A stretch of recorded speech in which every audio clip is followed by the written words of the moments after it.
দাউদ আলাইহিস সালামের মুজিজা ছিল, আল্লাহ রাব্বুল আলামিন তাকে মুজিজা দিয়েছিলেন, গলার সুন্দর আওয়াজ দিয়েছিলেন।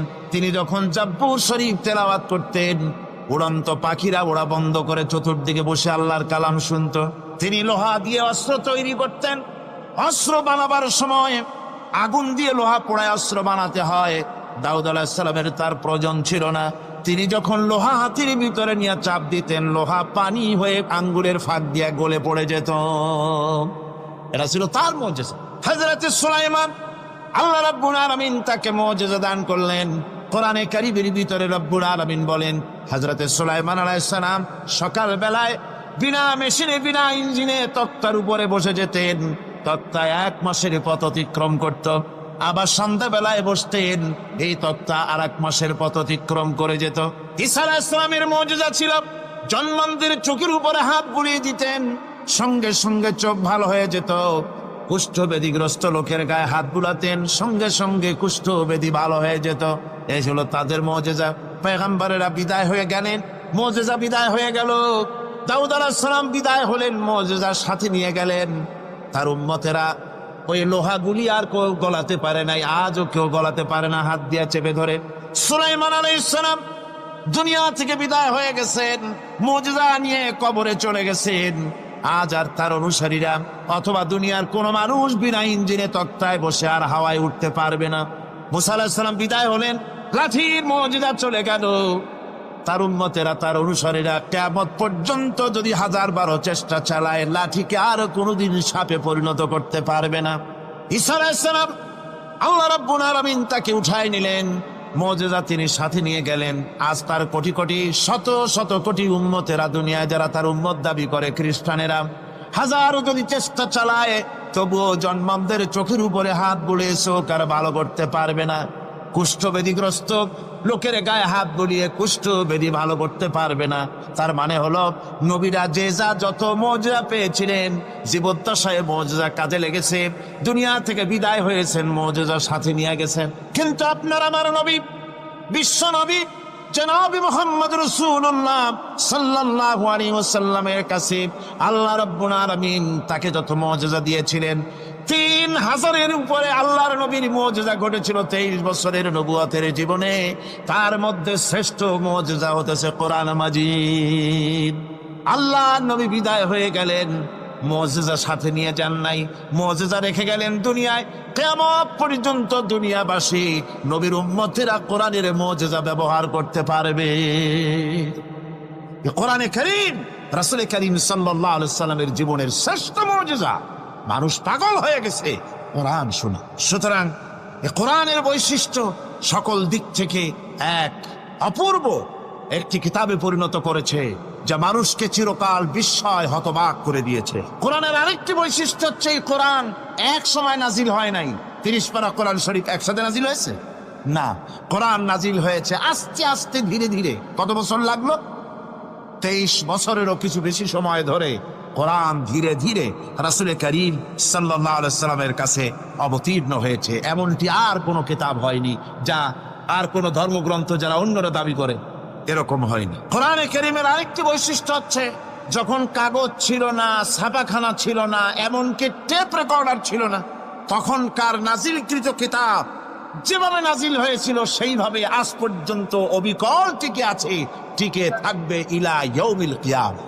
কিয়ামত পর্যন্ত কোরআনে কারীমের এই অকৃত্রিম অবিকৃত অবস্থায় কোরআনে কারীমের এই শান, এই বরকত টিকে থাকবে।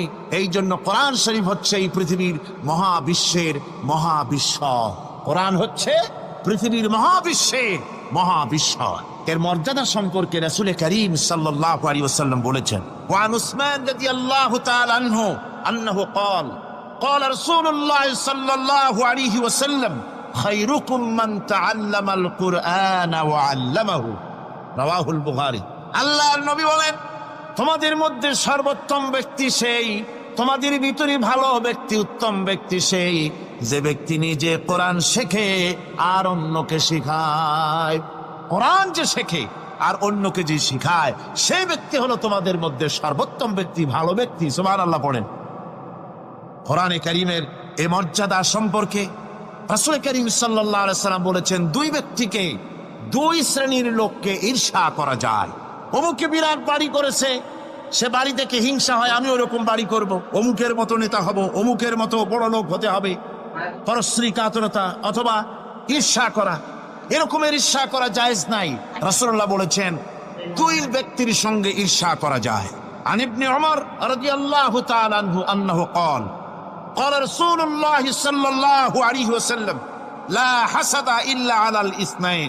দুই ব্যক্তি ছাড়া অন্য কারো সাথে হিংসা করা যায় না, রিস্ক করা যায় না। কোন কোন ব্যক্তি? রাজুলুন আতাহুল্লাহুল কুরআন ফাহুয়া ইয়াকুমু বিহি আনা আল-লাইলি ওয়া আনা আন-নাহার।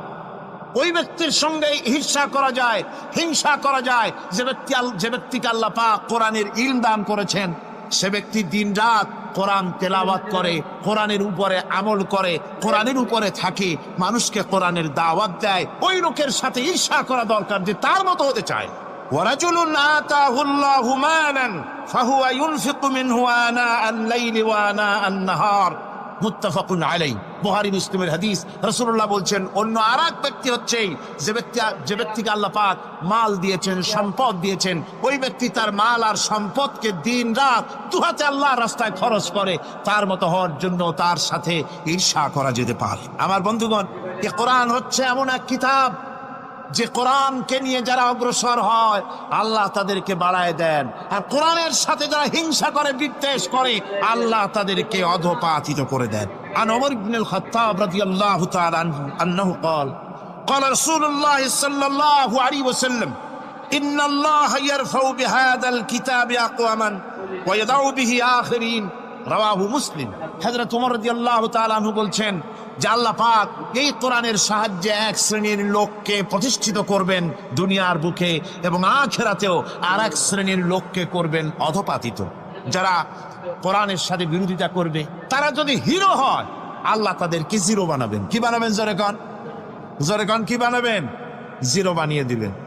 আর কোরআনকে নিয়ে যারা আগ বাড়ে, তারা যদি জিরো হয় আল্লাহ পাক তাদেরকে কি বানায় দেন? কোরআনের সাথে বিরোধিতা আজকের নতুন কিছু নয়, আবহমান কাল থেকে কোরআনের সাথে চলছে বিরোধিতা।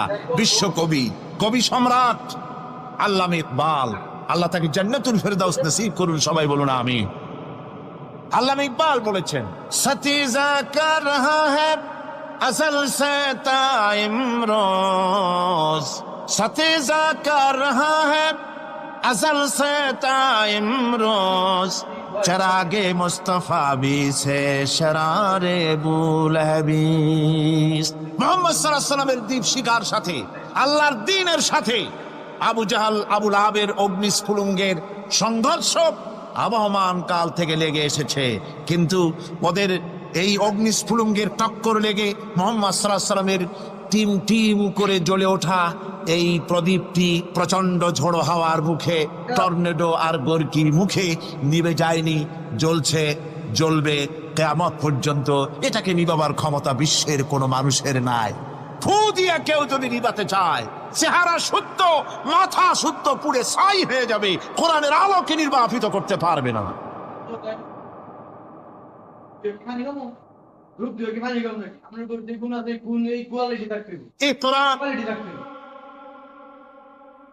এই কোরআন যার সিনার ভিতরে থাকে, যার সিনার মধ্যে থাকে, সে হয় সমৃদ্ধ, আর যার সিনার মধ্যে থাকে না সে হয় সবচাইতে ফকির আর এতিম।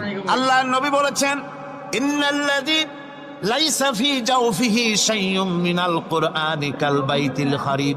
যেই দেহের ভিতরে কোরআন নাই, যেই দেহের ভিতরে, যেই সিনার ভিতরে কোরআন নাই, ওই মানুষটা হতেছে একটা সাড়া বাড়ির মতো, একটা উজাড় বাড়ির মতো, বিরান বাড়ির মতো। বিরান বাড়িতে কি থাকে? সাড়া বাড়িতে কি থাকে?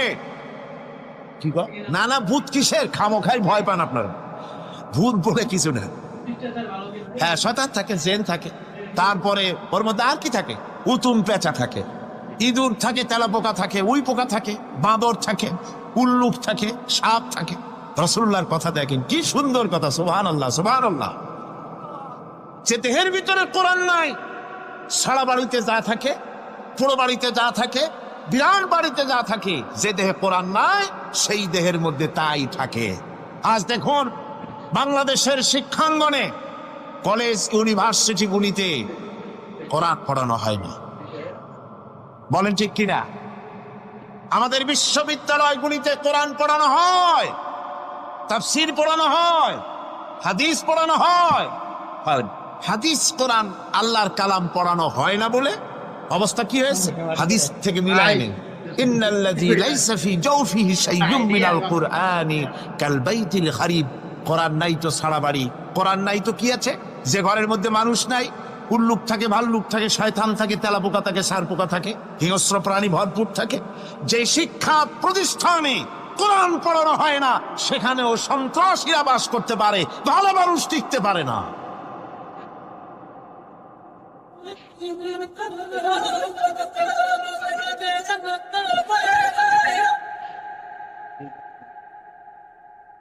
এই জন্য কোরআন যেখানে পড়া হয় না সেটা কবরের তুল্য, কোরআন যেখানে তেলাওয়াত হয় না সেটা কিসের তুল্য? কবরের তুল্য। আল্লাহ নবী বলেছেন, আনাবি হুরায়রা রাদিয়াল্লাহু তাআলা আনহু আন্নাহু ক্বাল ক্বালা রাসূলুল্লাহ সাল্লাল্লাহু আলাইহি ওয়াসাল্লাম লা তাজআলু বুয়ুতাকুম মাকাবির, রাওয়াহু মুসলিম। আল্লাহ নবী বলেন, তোমাদের ঘরগুলিকে তোমরা কবর বানায়ো না। অর্থাৎ যে ঘরের মধ্যে কোরআনে কারীম তেলাওয়াত হয় না সেটা কবরের সমতুল্য। কবরের সমতুল্য। আগে আমাদের ঘর সমূহে যখন ছোট ছিলাম তখন দেখতাম ঘরে ঘরে কোরআন তেলাওয়াত হতো, ঠিক না? প্রত্যেকটা ঘরের জানালা দিয়া সকালবেলায় আওয়াজ আসতো, আউযু বিল্লাহি মিনাশ শাইতানির রাজীম, বিসমিল্লাহির রাহমানির রহিম। তেলাওয়াতের আওয়াজ ভেসে আসে। আজ আর এই অবস্থা নাই। আজ ভদ্রলোকের বাড়ির সামনে দিয়ে হেঁটে যাবেন, সকালবেলা কিসের তেলাওয়াত? জনমের ঘুম ঘুমায়, পাইকারি দরে ঘুমায়, ফজরের নামাজ নাই। শহরের অবস্থা, অধিকাংশ বাড়িতে ফজরের নামাজ হয় না। ডিসেন্টিনার মাধ্যমে, আগে তো ছিল শুধু বাংলাদেশের ছবি, ডিসেন্টিনার মাধ্যমে সারা পৃথিবীর শয়তানি আর বদমাশি ঘরে বসে গেলা যায়। উপকারিতা এবং অপকারিতা দুটোই আছে। নিউজ দেখা যায়, সাথে সাথে আবার নিউজের সাথে আরো বাজে কিছু দেখা যায়। এগুলো দেখতে দেখতে রাত শেষ হয়ে আসে, ঘুমায় জনমের মতো, এক ঘুমে বেলা 9টা আর 10টা। কিসের ফজরের নামাজ আর কি এর কোরআন শরীফ তেলাওয়াত কর। এরপরে উঠলো 9টা-10টার সময়, উঠে তারপরে গানের মাস্টার এসে গেছে। তখন ইতিমধ্যেই গানের মাস্টার এসে গেছেন। কি দুর্ভাগ্যজনক সত্য কথা, ইংরেজি যে টিচার পড়ান, অঙ্ক যে টিচার করান, সপ্তাহে 3 ঘন্টা পড়াবেন, বেতন 2500 টাকা। আর প্রতিদিন সকালবেলা এসে যদি কোনো মুসলমান কোনো একজন মৌলভী সাহেব, হাফেজ সাহেবকে রাখেন কোরআন তেলাওয়াত করাবার জন্য, কোরআন পড়াবার জন্য সন্তানকে, প্রতিদিন আসতে হবে, প্রতিদিন 2 ঘন্টা পড়াতে হবে, আর মাসের শেষে বেতন 500 টাকা। কোরআনে কারীমের সাথে এই এই আচরণ। ও, আমি বেশি বলে ফেলেছি। যাদের অভিজ্ঞতা আছে তারা বলছেন 200 টাকা। এরপরে অঙ্ক ইংরেজি তো কাজে লাগে, ভালো কথা। তারপরে গানের মাস্টার আসছেন, তিনি শেখাবেন কি? রবীন্দ্রসঙ্গীতের প্যানপ্যানানি, যা শুনলে পরে কানে ময়লা জমে যেতে পারে, যে গান শুনলে জীবিত মানুষ মৃত্যু হয়ে যায়। নজরুলের কথা শেখানো হবে না, তাহলে সেটা হবে সাম্প্রদায়িকতা। গানের মাস্টারকে, নাচের মাস্টারকে 5,000 টাকা, 10,000 টাকা পর্যন্ত বেতন দেওয়া হয়। এ জাতির জন্য আল্লাহর রহমত কেমনে আসবে? কি কারণে আসবে? কোরআনের সাথে এই বেয়াদবি আমরা করেছি। ঘরগুলিকে, আজকে আমাদের ঘরগুলিকে আমরা কবরস্থানে পরিণত করে দিয়েছি। কোরআন তেলাওয়াত হচ্ছে। আমার বন্ধুগণ, কোরআন তেলাওয়াত করুন, বেশি বেশি তেলাওয়াত করুন, ঘরকে জীবিত করুন, সন্তানকে তেলাওয়াত করান, আপনি নিজেও তেলাওয়াত করুন। কোরআনে কারীম যারা তেলাওয়াত করবেন তাদের সম্পর্কে আল্লাহর নবী বলেন, মান ক্বারাআল কুরআনা ফাস্তাজহারাহু ফাহাল্লা হালালাহু ওয়া হারামা হারামাহু আদখালাহুল্লাহুল জান্নাহ। আল্লাহর নবী বলেন, যে ব্যক্তি কোরআন শরীফ তেলাওয়াত করবে এবং কোরআনের হালাল অনুযায়ী হালালকে মেনে চলবে, হারাম অনুযায়ী হারাম থেকে ফিরে থাকবে, এরকম কোরআনের উপরে যে তেলাওয়াত করবে আর আমল করবে, আল্লাহ রাব্বুল আলামিন কিয়ামতের দিন তাকে জান্নাতের ভিতরে প্রবেশ করাবেন। শুধু বেহেশতে যাবে না, ওয়া সাফাহু ফি আশরাতিন মিন আহলি বাইতিহি কুল্লুহুম কাদ ওয়াজাবাত লাহুন নার নবীজি বলেন এই কোরআনে কারীমের বরকতে কিয়ামতের দিন ওই ব্যক্তি তার রক্ত সম্পর্কিত 10 জন আত্মীয়ের ব্যাপারে সুপারিশ করার জন্য তৌফিক পাবে আল্লাহর দরবারে। এমন 10 ব্যক্তি, সেই 10 ব্যক্তির জন্য হিসাবের পরে জাহান্নাম ওয়াজিব হয়ে গিয়েছিল।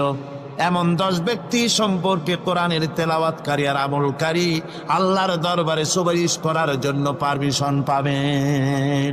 এমন নিয়ামত, সেই নিয়ামত থেকে আমরা বঞ্চিত হয়ে যাচ্ছি। আমি বলি না যে আপনারা কলেজ ইউনিভার্সিটিতে ছেলেদের পড়তে দিবেন না, আমি তা বলি না। তারা কলেজ ইউনিভার্সিটিতে বিলক্ষণ পড়াশোনা করুক, কিন্তু তাদেরকে কোরআন শরীফ শিখান।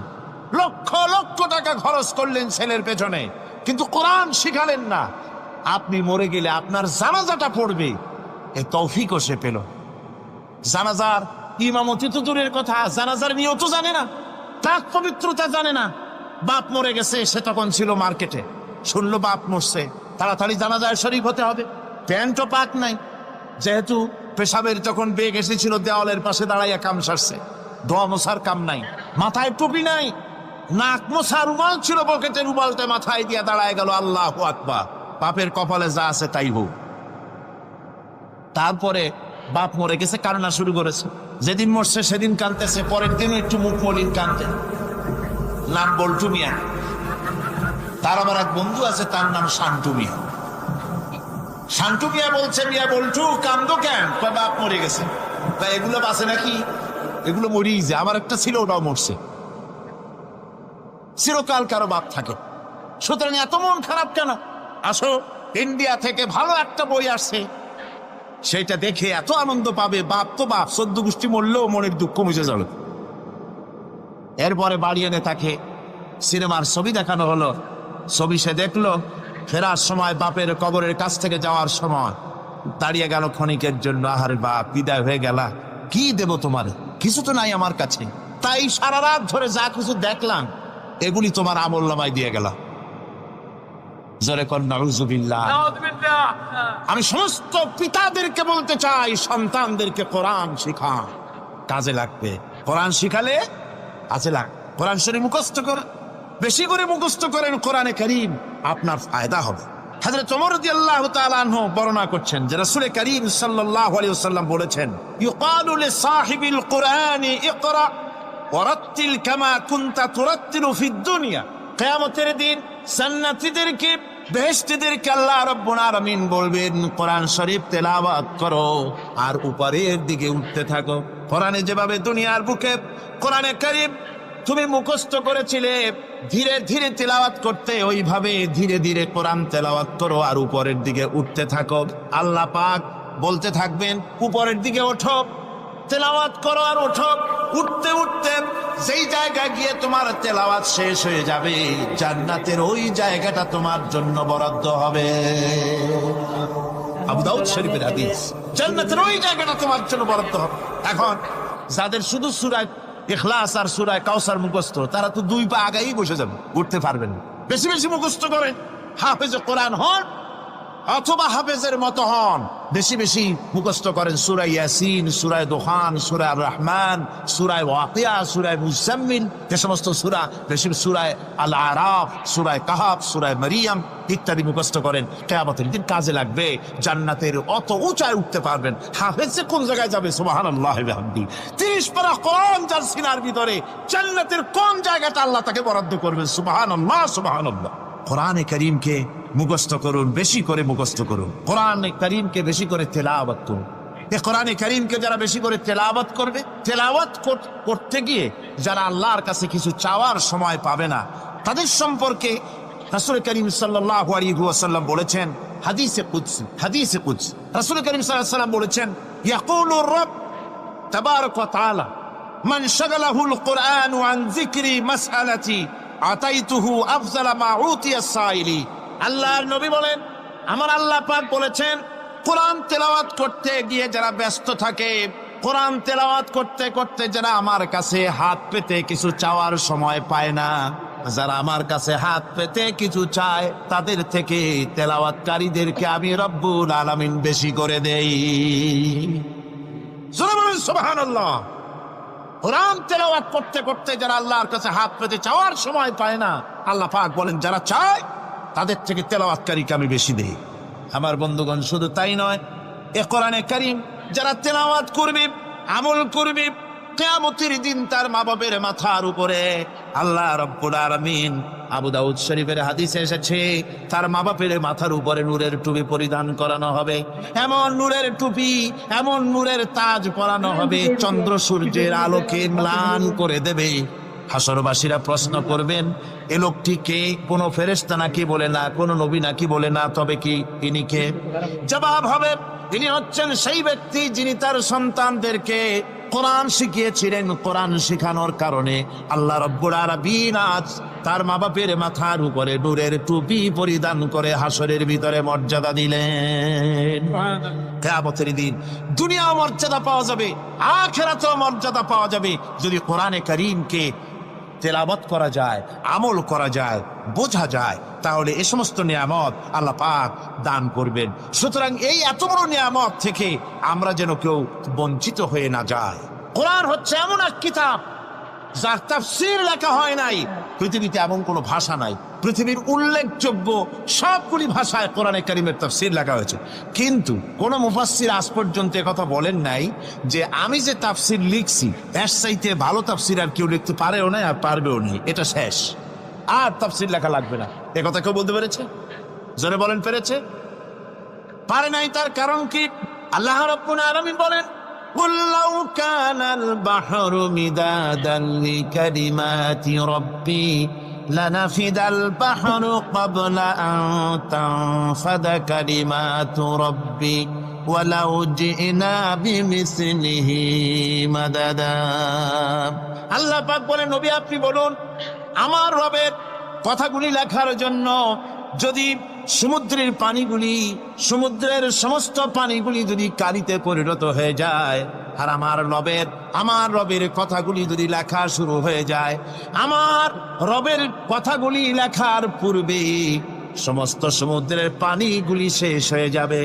তারপরে যদি আবার সমুদ্র ভরে দেওয়া হয়, আরো যদি লেখা হয়, তবুও আমার রবের কথা লেখা শেষ হবে না। আল্লাহ রাব্বুল আলামিন বলেন, ওয়ালাউ আন্না মা ফিল আরদি মিন শাজারাতিন আকলামু ওয়াল বাহরু ইয়ামুদ্দুহু মিন বা'দিহি সাবআতু আবহুরিন মা নাফিদাত কালিমাতুল্লাহ। আল্লাহ রাব্বুল আলামিন বলেন, মা নাফিদাত কালিমাতুল্লাহ। আল্লাহ পাক বলেন, 7টা সমুদ্রের পানি যদি একত্রিত করা হয়, 7টা সমুদ্রের পানি যদি এক জায়গায় করা হয়, এই পানিগুলি যদি কালিতে পরিণত হয়ে যায়, আর পৃথিবীর সমস্ত গাছগুলি যদি কলমে পরিণত হয়ে যায়, ওই গাছগুলি দিয়ে যদি ওই পানি রূপ কালি দিয়ে আমার প্রভুর কথা, আল্লাহ রাব্বুল আলামিনের কোরআনের কথা যদি লেখা শুরু হয়ে যায়, লিখতে লিখতে সমস্ত পানিগুলি, গাছগুলি শেষ হয়ে যাবে, আল্লাহ পাকের কালামের ব্যাখ্যা লেখা শেষ হবে না। মা নাফিদাত কালিমাতুল্লাহ, আল্লাহর কথা লেখা শেষ হবে না। এত বড় বিরাট আজিম কিতাব আল্লাহ পাক আমাদেরকে দান করেছেন, সুবহানাল্লাহ পড়েন। এই কিতাবের এত বড় গুরুভার আল্লাহ রাব্বুল আলামিন বলেছেন, লাউ আনজালনা হাযাল কুরআন আলা জাবালিন লারাআইতাহু খাশিআন মুতাসাদ্দিআন মিন খাশিয়াতিল্লাহ। আমি যদি এই কোরআনকে পর্বতের উপরে নাজিল করতাম, তাহলে তুমি দেখতে পেতে আমার ভয় ভীত সন্ত্রস্ত হয়ে পাহাড়গুলো চূর্ণ বিচূর্ণ হয়ে যেত। এত বড় আযীম কিতাব আমি তোমাদেরকে দান করেছি, যার গুরুভার বহন করতে কেউ রাজি হয়নি, পাহাড় পর্বত কেউ রাজি হয়নি, মানুষ রাজি হয়েছে। এই মানুষের উপরে আমি এটা অবতীর্ণ করেছি, গোটা বিশ্ববাসীর সামনে এই কিতাব আমি দিয়েছি তোমাদেরকে, এর দ্বারা হেদায়েত তোমরা গ্রহণ করবে। কিয়ামতের দিন আল্লাহর এই বিরাট নিয়ামত আমাদেরকে দান করলেন, আমরা এই নিয়ামতের নাশকর করেছি, অর্থাৎ এই কোরআনকে আমরা ব্যবহার করেছি সঠিকভাবে করি নাই, বেঠিকভাবে করেছি। প্রথম দিন, দ্বিতীয় দিন আমি বলেছি কোরআন শরীফকে শুধু তাবিজ তোমারের জন্য, শুধু সওয়াবের জন্য তেলাওয়াত করেছি। আসলে শুধু সওয়াবের জন্য তো আসেনি কোরআন। কোরআন বুঝতে হবে, আমল করতে হবে, তবে না শান্তি পাবো। আপনি যদি, কোরআন হচ্ছে মানুষের জীবন সমস্যার সমাধানের গ্রন্থ। ওষুধ খেলে রোগ ভালো হয়। ওষুধ খেলে কি হয়? কেউ যদি সকাল বেলায় তসবিহ হাতে নিয়ে 500 বার পড়ে ওষুধ ওষুধ ওষুধ, 500 বার পড়লো রোগ কি ভালো হবে? বরং রোগ আরো বাড়তে পারে চিল্লাইতে চিল্লাইতে। শীতের জন্য লেপ গায়ে যায় না দিয়া কেউ যদি চিল্লাইতে থাকে, জিকির করে লেপ্ত শোক লেপ্ত শোক লেপ্ত শোক, শীত কি বন্ধ হবে নাকি? পানির পিপাসায় ছটফট করে মানুষ যদি চিল্লায় পানি পানি পানি পানি পানি, পানির পিপাসা আরো বাড়বে। তাহলে কি বোঝা গেল? পিপাসা লাগলে পানি পান করতে হবে, শীত লাগলে কম্বলটা গায়ে দিতে হবে, রোগ হলে ওষুধটা খেতে হবে, তাহলে সব সমস্যার সমাধান হবে। অনুরূপ ভাবে আমরা শুধু কোরআনে কারীমকে তেলাওয়াত করি সবের নিয়তে, তার হুকুমগুলি জীবনের উপরে আমল করি না বলে আজকের জীবন আমাদের বিপর্যস্ত হয়েছে। ব্যক্তিতে, পরিবারে, রাষ্ট্রে শান্তি নাই, কোথাও শান্তি নাই এই কারণে। আর কিয়ামতের দিন রাসূল আসামি করবেন তাদেরকে যারা কোরআন অমান্য করেছে। রাসূল হবেন বাদী। বাদী হবেন কে? যারা বলেন কে বাদী হবে? রাসূল। আসামি হবে কারা? যারা কোরআন ছেড়ে দিয়েছে। আল্লাহ রাব্বুল আলামিন বলেন وقال الرسول يا رب إن قومي اتخذوا هذا القرآن مهجورا। কিয়ামতের দিন রাসূল আল্লাহর দরবারে ফরিয়াদ করবেন, আয় আমার রব, আয় আমার আল্লাহ তাআলা, এই সমস্ত লোকগুলি তোমার কালামকে, তোমার কোরআনকে অপ্রয়োজনীয় জিনিস বলে তারা পরিত্যাগ করেছিল। কোরআনকে অপ্রয়োজনীয় মনে করেছে, কোরআনের সাথে ঠাট্টা করেছে, বিদ্রুপ করেছে, কোরআন শিক্ষা ভিক্ষার ঝুলি, শেখার বুলি মনে করেছে। কোরআনের কোনো মূল্য দেয় নাই, কোরআনের কোনো দাম দেয়নি, কোরআনের সাথে ঠাট্টা করেছে, কোরআনের আইনের সাথে ঠাট্টা করেছে, বিদ্রুপ করেছে। আমাদের দেশে শিক্ষাবিদ, চিন্তাবিদ, বুদ্ধিজীবী নাম ধরনের নামধারী এক শ্রেণীর লোকেরা কোরআনের সাথে সরাসরি বেয়াদবি করেছে। আহমদ শরীফ বলেছে পরকাল নাই, আল্লাহ বলছেন পরকাল আছে। আর আহমক, আহমদ তো না, ওটা কি? এই আহমক সে বলেছে পরকাল নাই, বিবাহ মানি না, কবর আযাব মানি না, কিয়ামতের দিন বিচার হবে তাও মানি না, অস্বীকার করেছে, এটাকে নিয়ে ঠাট্টা করেছে। আহমদ শরীফ লিখেছেন নিজে যে আল্লাহ বলতে কেউ নাই, মানুষ তাকে চিন্তা করে সৃষ্টি করেছে, স্রষ্টা বলতে কেউ নাই। তারপরে আর একটা মেয়ে লোক, আমি ওটার নাম নিতে ঘৃণা বোধ করি, এটি হচ্ছে চরম ধর্মদ্রোহী, রাষ্ট্রদ্রোহী, নাস্তিক, জাহান্নামের কীট, ডাস্টবিনের আবর্জনা। এই মেয়ে লোকটি বলেছে, তার বইতে লিখেছে বেহেশত হচ্ছে এক অসভ্য উদ্যান। কোরআন শরীফে আল্লাহ পাক বলেছেন আমলে সালেহ যারা করবে, নবীরা, ওলিরা, সিদ্দিকিন, সোহাদা সব যাবে জান্নাতে। আর সেই জান্নাতকে এই হাবিসা, এই নিকৃষ্ট ধর্মদ্রোহী, রাষ্ট্রদ্রোহী মহিলা, এই সে বলেছে বেহেশত হচ্ছে এক অসভ্য উদ্যান।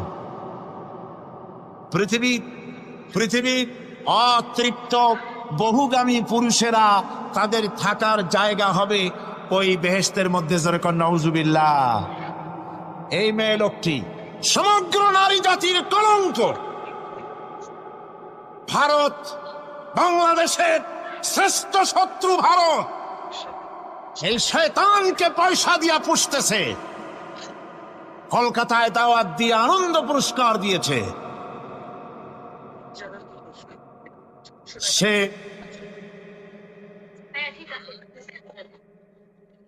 তার বইয়ের মধ্যে, কত বড় নির্লজ্জই মেয়ে, বইয়ের মধ্যে লিখছে বাসে বসে আমি যখন দেখি ছেলেরা পেশাব করার জন্য বাস থামলি বাসের থেকে নেমে দেওয়ালের পাশে গিয়ে প্যান্টের বোতাম খুলে পেশাব করে, আর মেয়েরা চুপ করে বসে থেকে পেশাবের যন্ত্রণা নিয়ে কষ্ট পায়, আমি আনন্দ পাবো সেই দিন যেদিন মেয়েরাও বাস থেকে নেমে দেওয়ালের পাশে দাঁড়িয়ে পেশাব করতে পারবে। এটা কি একটা মানুষ? জানোয়ার, অসভ্য জানোয়ার একে জন্ম দিয়েছে, আল্লাহ ভালো জানে। আমার বন্ধুগণ, তার অসভ্যতার শেষ নাই। কোরআন নিয়ে ঠাট্টা করেছে, বলেছে আমার মা রাতের বেলায় ঝুলে ঝুলে সূরা ইয়াসিন পড়ে, আমি চিন্তা করি যে কত বাজে কাম করতেছে সে। বলছে আল্লাহ পাক কোরআনের মধ্যে পুরুষকে বেহেশতের হুরিদের কাঁচা মাংসের লোভ দেখাইয়া, মদ খাওয়াবার লোভ দেখিয়ে তাদেরকে নামাজ রোজা করার জন্য বাধ্য করতেছে। বেহেশতে কি শরাব, বেহেশতে কি মদ পান করানো হবে? না, বেহেশতে মদ পান করানো হবে না। মদ তো নাপাক জিনিস। আল্লাহ পাক বলছেন বেহেশতে পান করানো হবে। ওয়াসাকাহুম রাব্বুহুম শারাবান তাহুরা। জান্নাতের ভিতরে আল্লাহ পাক শারাবে তাহুর পান করাবেন, যেটা নিজেও পাক এবং যে পান করবে সেও পবিত্র হয়ে যাবে। সুবহানাল্লাহ ওয়া বিহামদিহি। সুতরাং এই কোরআন নিয়ে ঠাট্টা বিদ্রুপ যারা করেছে, কিয়ামতের দিন আল্লাহর দরবারে তাদেরকে উঠতে হবে, আজ হোক কাল। আমি জানি না বাংলাদেশ সরকার ভারতের ভয়ের চোটে এই মেয়ে লোককে পুলিশ প্রহারা দিয়া পুষতেছে নাকি আমার বুঝে আসে না। বাংলাদেশ সরকারের পররাষ্ট্র মন্ত্রণালয় রীতিমতো আসামির কাঠগড়ায় দাঁড়িয়ে বিবৃতি দিয়েছেন এবং তাকে পুলিশ প্রহরার ভিতরে রেখেছে। বাংলাদেশের দণ্ডবিধি অনুযায়ী ওর তো ফাঁসি হয়ে যাওয়া উচিত। কোরআনের বিরুদ্ধে কথা বলেছে, আল্লাহর কোরআন নিয়ে ঠাট্টা করেছে। আমার বন্ধুগণ, কিয়ামতের দিন যখন এরা উপস্থিত হবে আল্লাহর দরবারে, আল্লাহ রাব্বুল আলামিন কোরআনের সাথে যারা ঠাট্টা করেছে, বিদ্রুপ করেছে, কোরআনের আইনকে নিয়ে যারা ঠাট্টা বিদ্রুপ মজাক উড়াইছে, কিয়ামতের দিন তাদেরকে বলা হবে ওয়াকিলাল ইয়াউমা নানসাকুম কামা নাসিতুম লিকা ইয়াউমিকুম হাদা। কিয়ামতের দিন আল্লাহ রাব্বুল আলামিন কোরআনের ঠাট্টাকারী, কোরআনের বিদ্রুপকারী, কোরআনের আইনের অমান্যকারীদেরকে বলবেন আমি আজকে তোমাদের ভুলে গেলাম, যেমন করে তোমরা এই দিনে আমার সঙ্গে সাক্ষাৎকারের কথা ভুলে গিয়েছিলে। তোমরা যেমন আমার আজকের এই কিয়ামতের দিনের কথা যারা ভুলে গিয়েছিলে, আজকে আমিও তোমাদেরকে ভুলে গেলাম। এরপরে কি হবে? ওয়ামাওয়াকুমুন নার ওয়ামা লাকুম মিন নাসিরিন। আল্লাহ পাক বলেন এরপরে এদের জায়গা হবে জাহান্নাম, আর এদের সাহায্যকারীও কেউ থাকবে না, জাহান্নামে চিরকাল থাকতে হবে। এটা এই জন্য যে তারা আল্লাহর কোরআনের সঙ্গে ঠাট্টা করেছে, বিদ্রুপ করেছে, কোরআনের আইন মানে নাই, কোরআনের আইনকে অমান্য করে চলেছে। এই জন্য কিয়ামতের দিন আল্লাহ রাব্বুল আলামিন তাদেরকে শাস্তি প্রদান করবেন। কোরআন পৃথিবীর বুকে আল্লাহ নাজিল করেছেন, শুধু তেলাওয়াত করবেন ঝুলে ঝুলে, এই জন্য নয়। কি জন্য নাজিল হলো? এবার উদ্দেশ্য শুনুন। আল্লাহ পাক বলেন আর রহমান আল্লামাল কোরআন। আল্লাহ রাব্বুল আলামিন তিনি হলেন এমন দয়াবান, এমন রহমান, যিনি কোরআন শিখালেন। কি কারণে শিখালেন? কোরআন নাজিলের উদ্দেশ্য কি? আল্লাহ পাক বলেন ইন্না আনজালনা ইলাইকাল কিতাবা বিল হাক্কি লিতাহকুমা বাইনান নাসি বিমা আরাকাল্লাহ। আল্লাহ পাক বলেন এই কিতাব আমি আপনার প্রতি অবতীর্ণ করেছি এই জন্যে যাতে করে আপনি আল্লাহর প্রদর্শিত এই বিধান অনুযায়ী মানুষের উপরে বিচার ফয়সালা করতে পারেন। মানুষের উপরে আইন চলবে আল্লাহ। কার আইন? জোরে বলেন কার আইন? আলা লাহুল খালক ওয়াল আমর। সৃষ্টি যার, আইন চলবে কার? আল্লাহ পাক বলেন এই জন্য নাজিল করলাম, কোরআন নাজিল করেছে যাতে করে কোরআনের আইন দিয়ে বিচার ফয়সালা করতে পারেন, সেই জন্যই কোরআন নাজিল করলাম। আসলে আল্লাহ নবীর এই পৃথিবীতে আগমনের উদ্দেশ্য ওটাই ছিল। হুয়াল্লাযী আরসালা রাসূলাহু বিল হুদা ওয়া দীনিল হক লিইয়ুযহিরাহু আলাদ দীনি কুল্লিহি ওয়া কাফা বিল্লাহি শাহীদা। আল্লাহ রাব্বুল আলামিন বলেন আমি আমার রাসূলকে দ্বীনে হক, সত্যের বিধান সহকারে দুনিয়ায় প্রেরণ করেছি। লিইয়ুযহিরাহু আলাদ দীনি কুল্লিহি আয় লিইয়ুগলিবাহু আলা সাইরিল আদিয়ান। সমস্ত আদিয়ানে বাতিলের উপরে আমার দিনকে বিজয়ী করে দেওয়ার জন্য আমি রাসূলের কাছে কিতাব সহকারে তাকে অবতীর্ণ করেছি। এ দায়িত্ব শুধু মুহাম্মদ সাল্লাল্লাহু আলাইহি ওয়াসাল্লামের ছিল না, দুনিয়ার উপরে আল্লাহর দিন কায়েম করা, আল্লাহর বিধান অনুযায়ী মানুষের বিচার ফয়সালার দায়িত্ব শুধু মুহাম্মদ সাল্লাল্লাহু আলাইহি ওয়াসাল্লামের ছিল না, সমস্ত নবীদের ছিল। কাদের ছিল? সব নবীদের ছিল। ফাবাআসাল্লাহু আন-নাবিয়্যিনা মুবাশশিরিনা মুনযিরিন وأنزل معهم الكتاب بالحق ليحكم بين الناس আল্লাহ পাক বলেন সমস্ত নবীদের কাছে আমি কিতাব অবতীর্ণ করেছি এই জন্য যে তারা সহজ এবং সোজা পথে যারা চলতে চায় তাদেরকে তিনি সুসংবাদ দিবেন, আর বাঁকা পথে যারা চলবে তাদেরকে তিনি জাহান্নামের ভীতি প্রদর্শন করবেন। আর আমি তার উপরে যে কিতাব অবতীর্ণ করেছি এই কিতাব দিয়ে জনগণের উপরে বিচার ফয়সলা করবে, আইন চলবে আল্লাহর কিতাব দিয়ে। আইন চলবে কি দিয়ে? আল্লাহর কিতাব দিয়ে। আল্লাহর কিতাব অনুযায়ী জনগণকে পরিচালিত করবেন। এই জন্য আমি এই কোরআনকে নাজিল করেছি, অতীত এই কিতাবগুলি নাজিল করেছি। قل يا أيها الناس قد جاءكم الحق من ربكم আল্লাহ পাক বলেন নবী আপনি বলে দেন, আপনি বলুন হে মানব সকল, আল্লাহর পক্ষ থেকে তোমাদের জন্য মহাসত্য এসেছে, এই মহাসত্য যদি অনুসরণ করো তোমাদের জন্য কল্যাণকর হবে। ওমান দাল্লা ফাইন্নামা ইয়াদুল্লু আলাইহা, আর যদি কোরআনকে অমান্য করো, আল্লাহর কিতাবকে অমান্য করো, তাহলে তোমাদের জন্য অকল্যাণ হবে।